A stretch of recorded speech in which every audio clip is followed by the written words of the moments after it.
狗蛋要带加拿大舞狮了。有华人的地方就有醒狮，在温哥华这样华人超多的地方，舞狮表演超受欢迎。但是狗蛋演的狮子看着不太正经啊。你看啊，跟着我但是正经演出的时候，他还是很认真的。你看狗蛋演的这只红石头多乖呀！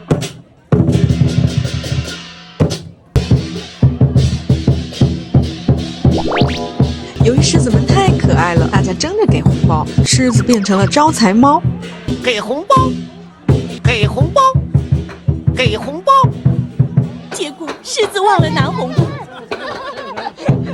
狮子又想起来了。